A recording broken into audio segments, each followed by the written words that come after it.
Bismillah walhamdulillah Semua salatu wassalamu ala rasulillah Sayyiduna wa maulana Muhammadin Ibnu Abdillah Allahumma salli ala Sayyidina Muhammad Wa ala alihi wa sahbihi wa mawala.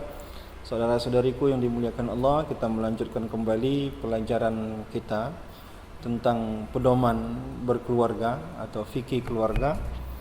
Dan kali ini kita masuk pada pertemuan ketiga. Pada pertemuan ketiga ini kita akan membahas tentang ta'aruf, ya, di mana sebelumnya kita telah membahas tentang bagaimana memilih calon suami dan calon istri yang terbaik. Maka kali ini kita akan masuk kepada proses berikutnya yang dikenal dengan proses ta'aruf, ya. Ta'aruf itu apa? Secara bahasa, ta'aruf itu diambil dari kata arafa, mengenal, ya. Adapun kata ta'aruf ini diterjemahkan dengan bahasa kita, maknanya adalah saling mengenal. Jadi ta'aruf itu bukan hanya hak seorang laki-laki mengenal perempuan, tapi di sana juga ada hak perempuan untuk mengenal laki-laki yang melamar dia. Maka siogianya ta'aruf ini bukan hanya pihak si laki-laki dan pihak si perempuan, tapi mestinya prosesnya itu lebih luas, harus disertai juga dengan keluarga pihak laki-laki dan keluarga pihak perempuan, ya. Kadang kita melihat ada proses yang salah itu. Proses yang salah itu adalah ketika si laki-laki dan si perempuan mereka berdekatan dengan waktu yang lama, ya, dengan alasan untuk ta'aruf, padahal mereka sudah saling kenal dan mereka justru tidak melanjutkannya memperkenalkan keluarga. Itu tentu saja sesuatu kekeliruan, ya. Dan tentu ta'aruf ini tidak dibahas di dalam kitab-kitab fikih. Sebenarnya ta'aruf ini lebih kepada acuan, ya. Karena sebenarnya adat istiadat banyak yang mengatur masalah ta'aruf ini. Tapi konsepnya itu ada dalam Al-Quran maupun hadis, ya. Dan sebenarnya tujuan ta'aruf ini adalah solusi bagi orang yang selalu menjadikan pacaran sebagai alasan untuk mengenal. Sebenarnya pacaran itu jelas haramnya. Nah, oleh karena itu apa gantinya supaya orang jangan pacaran? Maka diadakanlah yang disebut dengan ta'aruf, ya. Sebenarnya konsep ta'aruf itu bukan hanya ada pada proses pernikahan, tapi untuk perkara-perkara lain pun sebenarnya ta'aruf itu mesti ada, ya, saling mengenal satu sama lain. Tapi kita coba cenderungkan pembahasan ta'aruf ini pada proses menuju rumah tangga. Baik, ayat yang paling relevan untuk membahas ini adalah firman Allah, a'udzubillahi minasyaitonirrajim. Ya ayuhan nas inna khalaqnakum min zakarin wa unsa wal ja'alnakum syu'uban wa qabaila lita'arufu inna akramakum indallahi atqakum innallaha alimun khabir, ya. Ayat ini adalah ayat yang paling banyak dipakai oleh para ustadz yang ketika menjelaskan sebenarnya ta'aruf itu apa. Dari ayat ini kita nanti juga akan bisa paham sebenarnya pentingnya ta'aruf itu untuk proses perjalanan pernikahan itu apa. Coba kita lihat, ya. Di ta'aruf di dalam ayat ini Allah menyebutkan ada perbedaan yang mendasar dalam diri seorang laki-laki dan dalam diri manusia. Apa perbedaan yang mendasar itu? Pertama, mereka adalah zakarin wa unsa. Ada yang laki-laki, ada yang perempuan. Allah jelaskan ini di awal, seakan-akan Allah ingin sampaikan kepada kita, kalian ini punya perbedaan yang sangat prinsip. Satu laki-laki, satu perempuan. Konsep ini dalam pernikahan juga sangat penting sekali. Karena kodrat seorang laki-laki dengan kodrat seorang perempuan itu sangat jauh berbeda. Kodrat laki-laki dengan kekuatannya, gaya bicaranya, dengan pemikirannya yang singkat, dengan ototnya, dengan caranya mengambil keputusan, ini nanti akan sangat jauh berbeda dengan kodratnya seorang perempuan yang mungkin banyak berbicara, yang mungkin perasaannya lemah, yang mungkin pikirannya segala macam, dia butuh beli ini, butuh itu dan segala macam. Dan kodrat ini kita pahami dulu, kita kenali dulu, oh ini istri saya seorang perempuan, kodratnya ini. Suami saya seorang laki-laki, kodratnya ini. Nah, di dalam ayat ini dijelaskan kepada kita hal yang paling pertama untuk disadari perbedaannya adalah antara satu kodrat laki-laki dan satu kodrat perempuan. Maka jika seandainya ada seorang perempuan setelah menikah, suaminya harus mengikuti gaya dia sebagai seorang perempuan, ini orang lupa kalau dia menikah dengan seorang laki-laki. Kalau ada seorang suami ingin istrinya persis seperti dia, kuat, tangguh segala macam, dia lupa kalau dia menikahi seorang perempuan. Nah, ini yang pertama perlu kita pelajari daripada ayat ini. Yang kedua kata Allah, syu'uban. Syu'uban itu artinya berbangsa-bangsa. Berbangsa-bangsa, orang tinggal ya di tempat yang berbeda-beda. Ya, berbeda-beda akan menentukan gaya bicara, akan menentukan gaya berpikir, akan menentukan selera makan dan segala macam. Dan yang ketiga, qabaila. Qabail ini artinya bersuku-suku.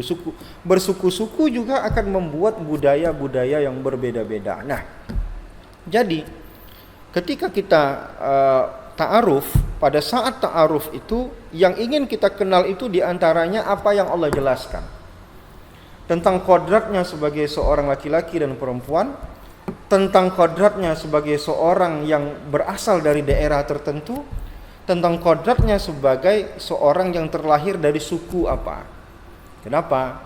Apalagi di tempat kita, ya, negeri yang begitu luas, kadang berbeda tempat, berbeda daerah, punya budaya yang masih berbeda-beda, punya makanan kesukaan yang berbeda-beda, punya gaya bicara yang berbeda-beda, punya sopan santun yang berbeda-beda.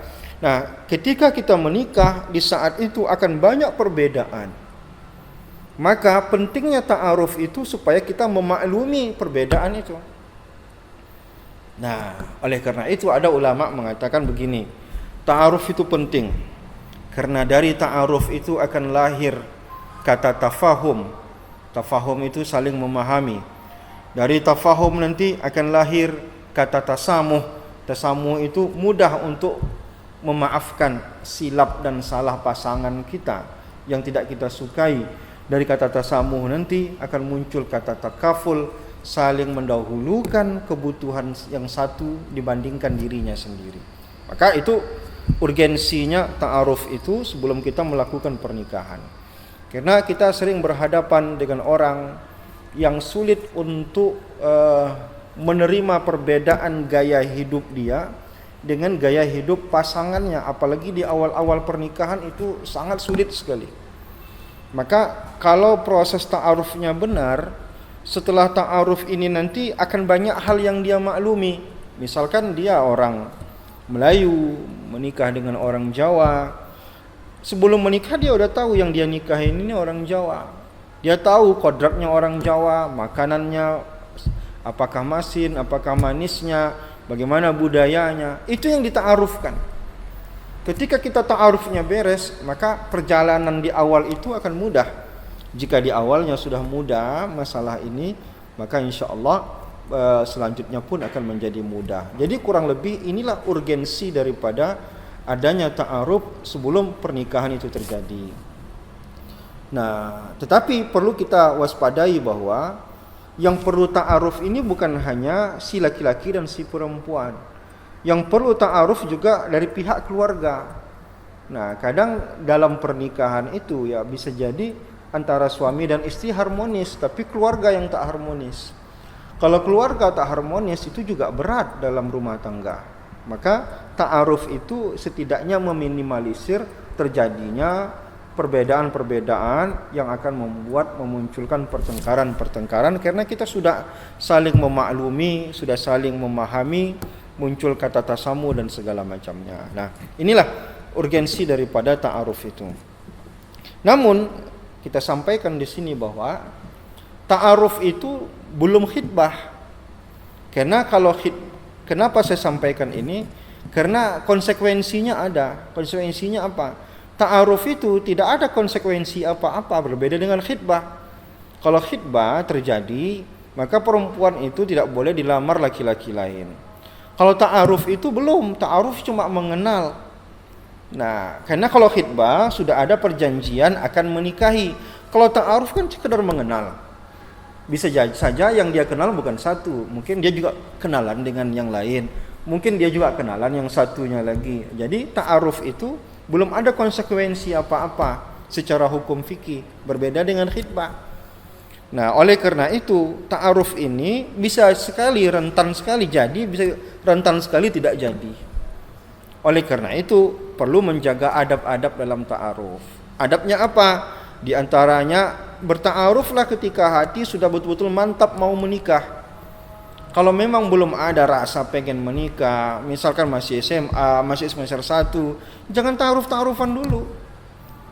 Karena kita yakin nih bahwa kita masih lama lagi pengen nikah. Kuliah saja baru semester 1, kok udah ta'arufan. Nah, ini akan membuka pintu maksiat. Oleh karena itu ta'aruf itu lakukanlah sesaat hati, di saat hati memang sudah kuat ingin mau nikah. Yang kedua, ta'aruf itu setelah kita mendapatkan informasi bahwa tidak ada yang menghalangi kita untuk menikahi dia. Maka sebelum kita berta'aruf dengan orang, cari tahulah dia sudah dipinang orang atau belum.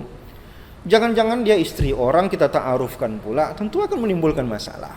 Maka adab-adab ini perlu dijaga. Dan yang ketiga, ta'aruf itu tidak boleh berdua-duaan, harus ada mediatornya.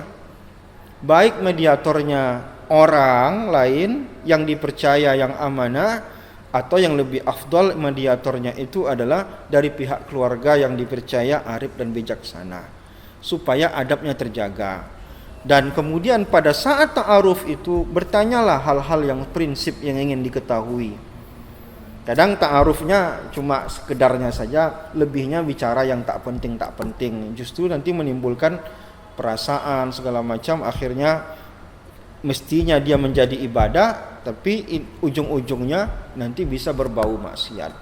Setelah semua adab ini dijaga, barulah kemudian kita kalau mau sholat istikharah lah. Kalau tak perlu istikharah lagi lanjut saja. Tapi intinya begitu, ya. Jaga pandangan pada saat ta'aruf, jangan ditatap pula mata perempuan itu. Jaga aurat, jaga sopan santun, menghindari hal-hal yang tidak perlu dibicarakan.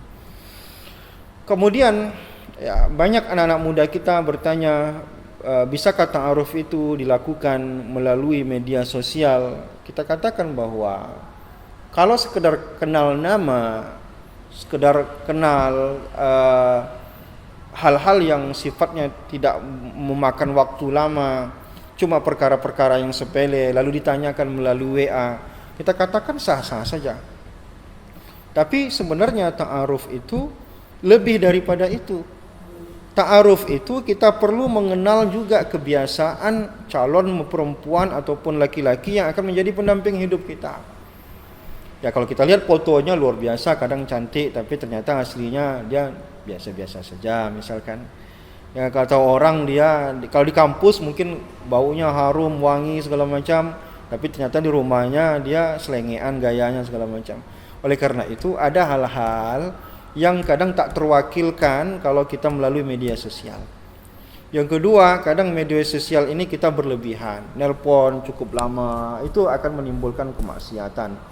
Atau kadang berbicara tentang hal-hal yang tidak penting untuk dibicarakan, justru nanti akan membuat kita berzina dengan hati kita. Oleh karena itu kita hindari. Maka lakukanlah dengan cara yang benar agar ta'aruf ini menjadi berkah. Karena pernikahan itu adalah sebuah ibadah, maka adab-adabnya pun perlu kita jaga agar dari awal pernikahan kita sampai akhir itu berkah di sisi Allah Subhanahu wa taala, kita mendapatkan keberkahan. Serasa itu mudah-mudahan dapat membantu memahami apa itu ta'aruf secara singkat dan adab-adabnya dan apa yang perlu diperhatikan. Mudah-mudahan bermanfaat bagi yang menyaksikan video ini. Terima kasih. Assalamualaikum warahmatullahi wabarakatuh.